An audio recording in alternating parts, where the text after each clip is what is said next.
So in this video, I'm going to look at another archer's clips that they sent in and give some feedback on how they can improve. So the archer in question this time is Osman, who sent in some clips, and what we're going to do is look at them first and then I'll go over some points. So let's have a look at the clips.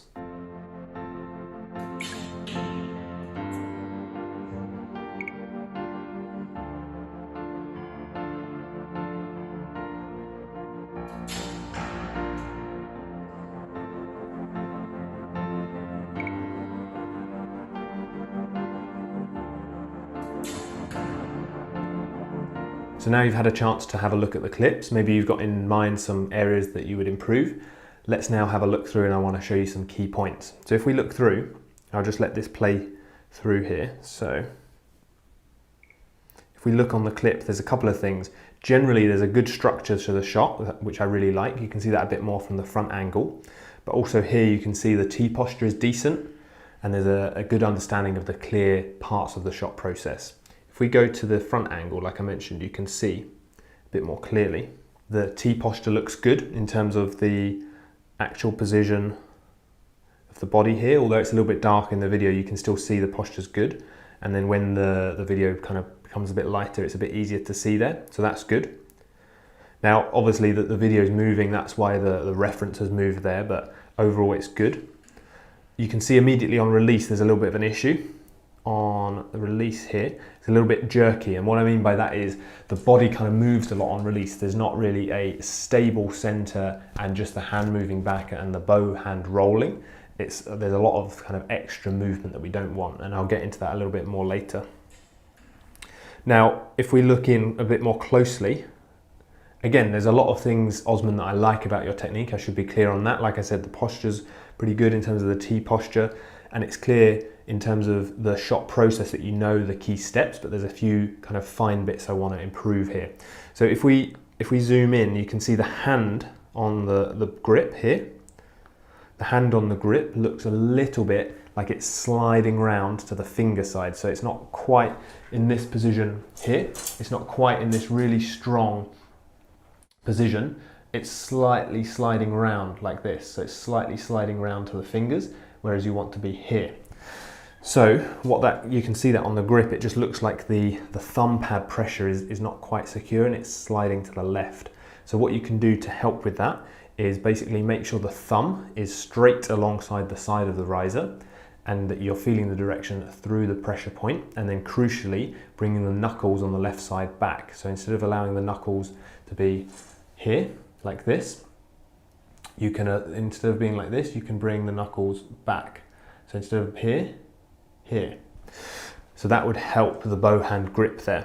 If we now clear the screen here and we go back, we can see, like I said, the overall position of the full draw is good. And even in terms of the head, if we draw a line up through here, the head is nice and centered above the body, which I really like. So that's great. I just want to go to the back angle again. So you can see on the back angle, there's a little bit of arching of the back in terms of, if we zoom in, it looks like the back is slightly arched here. And you can see that it's not quite fully flat. So if we were to look from this way, slightly arched instead of being flat and drawing here. So that's an area to improve as well. You'll see as Osman draws in, the bow shoulder. So if we look at the bow shoulder here, the bow shoulder comes a little bit up. So as you draw in, it comes a little bit upwards, like there. So it's a little bit fast, so maybe I'll scrub through to show you. There. And this is quite a common thing as well. When people are coming from this position and they're coming up to anchor, it's quite common for the shoulder to come up a little bit as well. So these are some of the main points. So I'd say, to recap, posture, it's a little bit arched. T posture in terms of this way, in terms of the balance there, looks good. It's just the posture in this way that needs a little bit of work. Head position looks decent. Bow shoulder comes up a little bit, bow hand slipping on the grip a little bit, which they're both related. And then, looking at the release again, on the front side, release is a bit jerky. Basically, there's a collapse on release. So if we scroll through smoothly here, you can see on release, see the fingers, and then also watch the path of the elbow. if you watch the elbow there, I'll zoom in so it's bigger. If you watch the elbow, you can see at the moment of release, the elbow goes forward and then back. Forward, forward, and then back. Forward and then back. And then now if you watch the fingers, you can see fingers open, hand goes forward, goes down and then goes back. So that's the kind of collapse on release. So it's a little bit too outward, we need to work on that. So these are the main areas here. So how would you actually work on them? So I'll put this down. The main way that you would work on the release is a really, really great drill, which is basically you come up to full draw, you put the arrow in the clicker, you come up to full draw, and then you expand as normal, you're aiming at a target, you click, but then you don't do anything. So you come up, aiming, expand, expand, expand, click, and then don't do anything.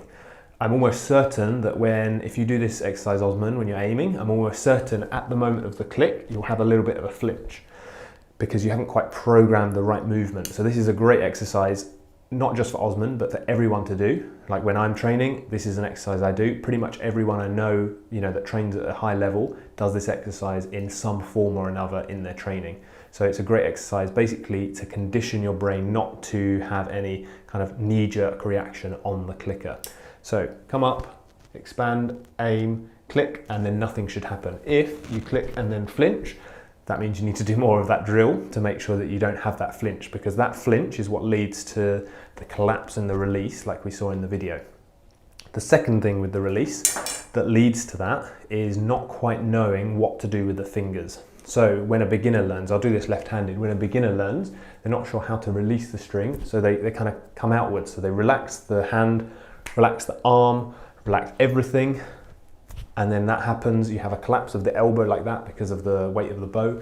Like I mentioned, not what we want. So you need to learn the feeling basically. So the finger release drill is great to do that, and I've spoken about this many times. I've got a whole video on the release that I'll link up here on one of the cards, whole video on that. But basically you put the fingers together and then you pretend to release like this, and you're focusing on keeping the elbow pulling away and keeping the hand crucially close to the neck like that. So you don't want that, you want that.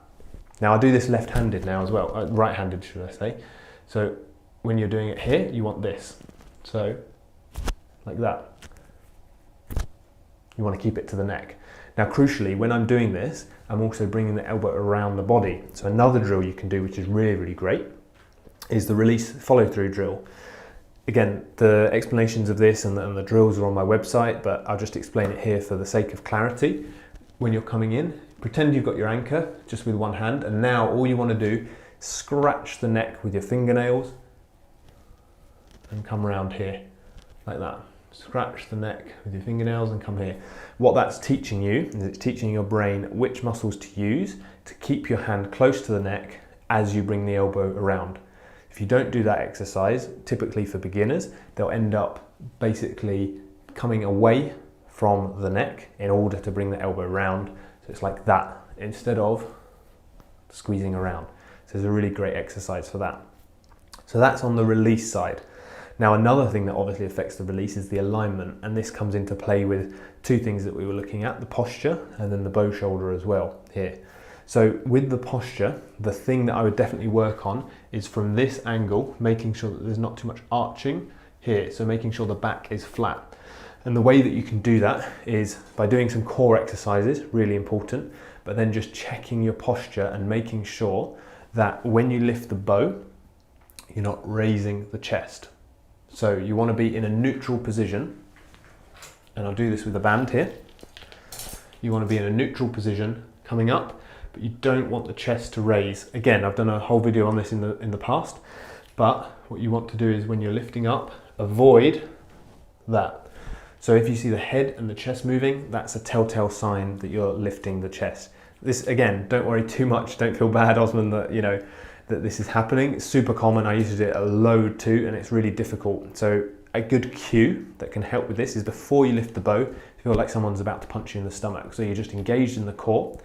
And then another thing that can also help some people, this is a little bit more advanced, but it's feeling like there's a set length between your belly button and your sternum. So there's a length here, And when you raise, you don't want to change that length. If you raise the chest, that length is going to increase. If you drop too far down, that length is going to shorten. So you want to maintain that length as you lift. Feeling like you're maintaining that length can be a good cue for some people. So that's a good way to work on that. I'd definitely work on that, aiming into a mirror without a t-shirt on, making sure that you're not arching the back as you do that. Really, really good. And this posture is then going to help the positioning of the shoulders, keeping the shoulders a bit more flat on the back and in a good place. Lastly, now coming to the bow shoulder position. I've just actually recorded a separate video on this that should be live soon. So you can watch this video on the bow shoulder and how to get that lower. But again, what we want here is as you're lifting, you want at the 45-degree point here, you want a little bit of feeling under the arm in terms of using the muscles under the armpit and the lats on the back to keep the shoulder neutral here. You don't want that coming up, and there's a little bit of that in the video. So this is a really key point for you to work on. You want to feel under the arm from the 45-degree about here, under the arm, and then maintain that as you're lifting up, maintain it as you're drawing the bow.